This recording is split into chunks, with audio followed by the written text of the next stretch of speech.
I'd like to share with everyone an amazing story that happened to me literally last night. Listen to this story. And there's no coincidences because it does say a person's supposed to learn the Pirkei Avot, right? Ben Pesach, the Shavuot, he's supposed to learn the Pirkei Avot. And of course we do it, and we have on Torah Anytime a whole series. The whole entire Pirkei Avot is on Torah Anytime, Baruch Hashem. We have the USBs that we gave out. In any case, this Shabbat, we learned about being dan lekav zechut kol adam. The halacha says, "V'tzedek tishpot amitecha." If you have a person, the way the rule is, if the guy's rasha merusha, so even if you sefer what he's doing, you know he's doing something bad. If the guy's tzaddik, even if you think he's doing good, now we're dealing with a person that's benoni, regular guy, regular benoni guy. You're not sure yeah, you're not sure not. In that case, you always have to give kav zechut. You always got to give benefit of the doubt. And this, I'm going to show you, I have texts on my phone, text messages to prove to you this story. And I'll show it to you right after. It says like this. So last night, my father, he asked me, do you know anyone that would want a walk-down apartment, a small 2-bedroom apartment? I said, I don't know, I'll try. I sent out a blast text to people, and I got a person text me back in Hebrew, Ani Otza, I'm interested, like I want. So I said, okay, and then we're going back and forth, this, that. We set up a meeting, 7:30 last night to see the apartment. Okay. Now comes 7:30, I text the person, where are you? I'm here. Are you coming? There's that, 7:30, I gotta go. Text me, yeah, I'm on my way. Ani baderech. So I call the person. Hello? She's not picking up my phone call. I call again, not picking up my phone call. And I see messages that she's writing me back. I was like, oh, maybe she has another line. I'm not understanding now. That's what she's writing me back. I don't know what she's saying. Anyways, I'm waiting there now. And I text again, like 10 minutes later. It was okay. 10 minutes later, I text again.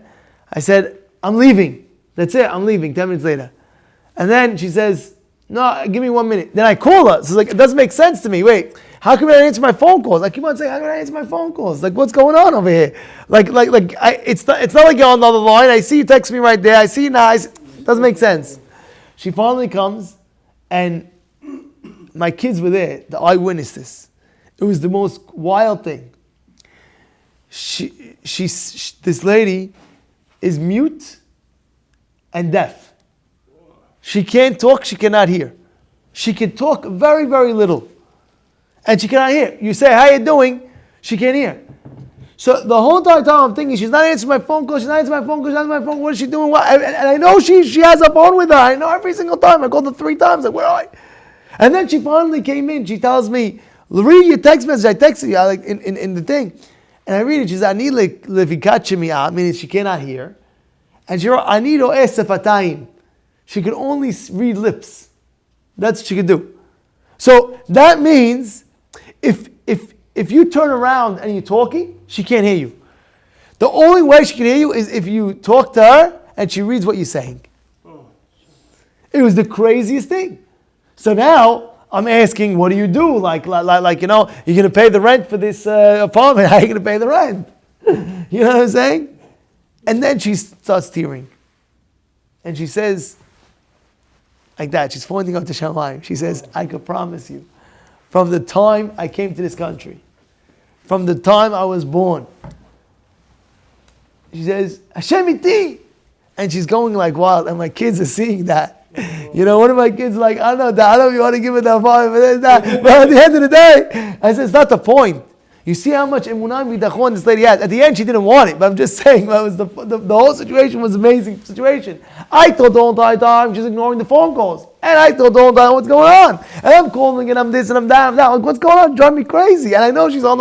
I see it. She finally comes over, and you see the what? To see the apartment, she sees the what? She can't even talk. She can hardly talk, very little talk. And she can't hear. It's like the wildest thing. Person's got to always know, you got to give the benefit of the doubt. A lot of times a person is that, and that's how fights happen actually. That's how fights happen. How do fights happen? I call you, didn't pick up. I'm supposed to pick up my wife. Let's say, I'm sure it happened to you once. You're supposed to pick up your wife from a wedding or something. She's that, and you're like 30 minutes late. And then all of a sudden, she comes in the car, she starts screaming, how come you not to pick me up on that? So the whole thing could have been solved. Shalom bayit. What you didn't understand, I had a flat as I was picking you up in the rain, and you don't understand. You understand what I'm trying to say? You have what's going on over here. If you just had the kav zechut, you wouldn't get into a fight. You wouldn't get into a fight. I'll never forget the first day. You know how they have like registering your kids in yeshiva? First day I registered my kids in yeshiva. Like my first kid that was getting into yeshiva. And I'll never forget, my wife was parked. I was parked outside. I said, I'm going to go inside 2 seconds. I'm going to write the registration. I'm going to give it. And I'll come right back. As I thought in my mind. So as I write the registration, the person that's in charge of acceptance was in the office. So they said, you know what? The person's here now. Speak to them now. So, okay, I thought it was going to be a minute. It ended up becoming like 45 minutes. So I come out. I thought my wife was gonna shamble me. I'm shambling my wife. Like, you should have left. Why didn't you leave? She's like, I'm supposed to scream at you. And I said, what's going on over here? So I said, what were you thinking in your brain? I said, she was giving me the kav zechut. I was thinking that you were taking care of it, and our kids in. I was like, you're right. We're in. But it was an amazing thing. A lot of times a person can solve every shalom bayit kav zechut. Kav zechut. Of course, you can't take advantage of the kav zechut. Like every single day, you lay. All right, how many kav zechuts are we going to give you? Like, 1 strike, 2 strike, 3 strike. You're out. Every single time. But I'm saying, at the end of the day, a person always got to give his kav zechut. I'm saying, it was a joke, by the way. Even 1,000,000 times give kav zechut, because like that, everything will be all right. You'll always find a way to give the benefit of the doubt to the person. And you'll always avoid any fights. Always. It'll always happen. This because of that. Because of this, because of that. Because of this, because of that. I remember my first time I moved into my new house, right? The first time. And I remember, you parked at night and there's that. I blocked somebody's driveway, not knowingly. I just blocked somebody's driveway, not knowing. I didn't know at all. And I remember the next morning, the lady that I blocked, she started fuming. I was like, do you know? I just moved in yesterday. I didn't know even this is a driveway. It doesn't even looks like a small alley and this, that. If she would give kav zechut, of course we're in peace, everything like that. But if you give kav zechut, everything will be all right. Everything you'll see first of all, you have to. It's not like, it's an option.